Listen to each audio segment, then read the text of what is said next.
নমস্কার, শুভ সন্ধ্যা। নিউজ ভ্যানগার্ডের পর্দায় প্রত্যেককে স্বাগত জানাচ্ছি। এই মুহূর্তে আপনাদের সাথে আমি রয়েছে অঙ্কিতা। চোখ রাখছে এই মুহূর্তের গুরুত্বপূর্ণ সংবাদের দিকে। প্রথমেই চোখ রাখতে হচ্ছে, আপনারা দেখতে পাচ্ছেন বাজার কলকাতার একটি শপিং মলের ছবি আমরা আপনাদের সামনে তুলে ধরছি। সেই বাজার কলকাতায় এবার যে কোনো সময় ঘটতে পারে অঘটন। অগ্নিনির্বাপক সপ্তাহ উপলক্ষে একদিকে যখন ধর্মনগরের দমকল দফতরের আধিকারিক সহ কর্মীদের বাজার কলকাতা নামক সেই শপিং মলে থাকা সমস্ত কর্মীদের নিয়ে কর্মশালা চলছিল, ঠিক সেই সময় কর্মীদের বোঝানো হচ্ছিল যে আগুন লাগলে তা কিভাবে প্রতিহত করতে। আর ঠিক অন্যদিকে অগ্নিনির্বাপক দফতরের সেই কর্মশালার খবর সংগ্রহ করতে যায় সাংবাদিকরা। পূর্বেই সাংবাদিকদের কাছে এই শপিং মলে আসা ক্রেতাদের থেকে একটা অভিযোগ ছিল যে শপিং মলে জরুরি সময়ে ব্যবহার করার যে দরজা, সে দরজা নাকি অনেকটাই ছোট এবং সব সময় বন্ধ থাকে। সাংবাদিকরা বাজার কলকাতার ম্যানেজার বাপ্পা দাসকে সেই দরজা সম্পর্কে জিজ্ঞাসা করতেই সাংবাদিকদের বিভিন্নভাবে হেনস্থা করতে তারা শুরু করে, এমনটাই অভিযোগ। সাংবাদিকদের প্রশ্ন করা হয়, আপনার পরিচয়পত্র কোথায় দেখান।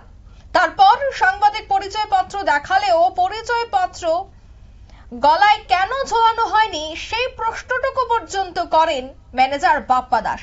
একটা সময় উত্তেজিত হয়ে দমকল আধিকারিক এবং কর্মীদের সামনে সাংবাদিকদের অপমান করার চেষ্টা এবং ছবি তুলতে প্রচন্ড পরিমাণে বাধা দান দেয় বলে অভিযোগ। খবর পেয়ে অন্যান্য সাংবাদিকরাও ছুটে আসে। সাংবাদিক নিগ্রহ এবং ওই ম্যানেজারের ক্যাশ কাউন্টারের পাশ দিয়ে লুকিয়ে থাকলেও সাংবাদিকদের চাপে সে বেরিয়ে আসে। উপস্থিত সাংবাদিকরা জরুরিকালীন দরজা এবং অগ্নিকাণ্ড হলে পর্যাপ্ত পরিমাণে জল আছে কিনা এই বিষয়টা নিয়ে জিজ্ঞাসাবাদ করলে তিনি জানান যে দমকল দপ্তরের আধিকারিকরা এসে দেখে গেছেন। তিনি বলেছেন যে সব ঠিক আছে। সেই বিষয় নিয়ে সাংবাদিকরা দমকল দপ্তরের ওসি ধনজিৎ দেববর্মার কাছে জানতে চাইলে তিনি জানান যে জরুরিকালীন দরজা শপিং মলে খোলা থেকে বন্ধ হওয়া পর্যন্ত খোলা থাকতে হবে, কিন্তু সেটা সবসময় কেন বন্ধ থাকে। পাশাপাশি দমকল দপ্তরের আধিকারিকরা আরো জানান যে কোনো অগ্নিকাণ্ড ঘটলে শপিং মলের ভেতরে জল দেওয়ার জন্য যে পাইপলাইন থাকে সেটি বহু পুরনো আমলের একটি পাইপ, যা বর্তমানে অকেজো হয়ে রয়েছে। ওসি ধনজিৎ দেববর্মা সে বিষয়টা নিয়ে এক প্রকার উষ্মা প্রকাশ করেছেন। ঠিক কি ঘটেছিল একবার দেখাচ্ছি। আপনি কি করতে চাইছেন? আপনাকে আমি প্রশ্ন করেছি কি প্রশ্ন না, আমি আমরা নরমালি আপনি ক্যামেরা কেন বের করছেন? আমি আপনাকে দেখিয়েছি আই কার্ডটা। আই কার্ড দেখিয়েছেন আপনি? হ্যাঁ। ক্যামেরা আছে। হ্যাঁ না, আপনাকে দেখাতে কি অসুবিধা? দেখাতে কেন? আপনি আই কার্ড তাহলে নরমাল। আমি আপনাকে তো আই কার্ড দেখালাম, এর মধ্যে আরো কি দেখতে চান? আপনি আই কার্ড আর কি দেখতে চান? না, আপনার এখানে কি এমন অসুবিধা আছে আপনি আমার কাছে আই কার্ড দেখতে চাইছেন মিডিয়ার কাছে? আপনি ভিতরে কি আছে এবং গুরুত্বপূর্ণ কি আছে আপনার এখানে? एक आदमी आया है, ठीक है, ये बोल रहा है कि आपके पास इमरजेंसी यहाँ एग्जिट है। तो फिर मैंने उसको बताया कि आपके पास आई कार्ड है, तो वो भड़क गया क्योंकि मैं मीडिया से हूँ। बताया कि आप आई कार्ड दिखाइए। কি করছেন আপনি? ইয়াকি মারছেন নাকি আপনি? तो ये कैमरा करने लग गया सर। ये क्या पता कौन है, मतलब ये तो नॉर्मली। আপনারা শুনলেন, আপনারা দেখলেন সেই বিষয়টা। অর্থাৎ জনস্বার্থে খবর সংগ্রহ করতে গিয়ে সাংবাদিকদের বাধা দান করার অভিযোগ রয়েছে, কর্তব্যে বাধা দান। অভিযোগের তীর ধর্মনগর স্থিত কলকাতা বাজারের ম্যানেজারের বিরুদ্ধে। সংশ্লিষ্ট বাজারে অগ্নিনির্বাপক ব্যবস্থাপনার ত্রুটির অভিযোগ কিন্তু আগিয়েছিল সাংবাদিকদের কাছে এবং সেই বিষয়টা যখন জানতে চাওয়া হয় তারপরই কিন্তু একেবারে তেলে বেগুনে জ্বলে ওঠে সেই বাজার কলকাতার ম্যানেজার। সংশ্লিষ্টদের বক্তব্য একবার শোনাচ্ছি। কাছে জলের সুবিধা আছে, এই তাদের কথা যেটা আমাদের ক্যামেরার মধ্যে রেকর্ড আছে যে দমকল দপ্তরের আধিকারিকরা এসে দেখে গেছেন আমাদের সবকিছু ওকে আছে, সব ঠিকঠাক আছে। এই ব্যাপারে জানতে চাইছি। না, আমি কই তারা আমি যত জানি তারা ফায়ার এনওসি পাইছে। আর ফায়ারের যে এনওসি পাইতে গেলে যে করণীয় ফায়ার এক্সটিংগুইশার লাগানো ক্রাইটেরিয়া, কি ধরনের ফায়ার ফাইটিং ইনস্টল করানো লাগবো, এগুলো তারা অবশ্য করছে, ঠিক আছে।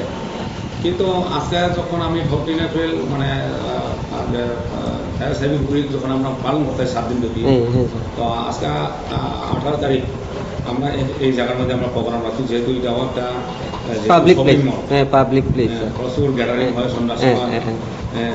তো এগুলোর মধ্যে যদি কোনো ধরনের কোনো সমস্যার ফায়ার টায়ার যদি লাগে, তখন কোনো কারণে ফায়ার লাগলে এখন প্রথমত পাবলিক তো যদি একজিট জায়গাটা যদি না পাইলে, তাহলে তো ধরাধরি লাগবো বা এখানে মানে করে ধরে এখানে একটা কিছু হইব।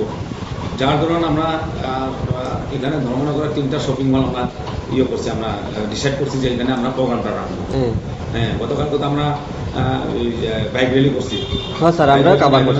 মোটামুটি ধর্মনগর সাব ডিভিশন আমরা এটা র্যালির মাধ্যমে এবং এই যে লিফলেট বিলির মাধ্যমে আমরা সবকিছু আমরা পাবলিককে আমরা অ্যাওয়ার করছি। এটা যতটুকু দায়বদ্ধ আপনারা শুনলেন তাদের বক্তব্য।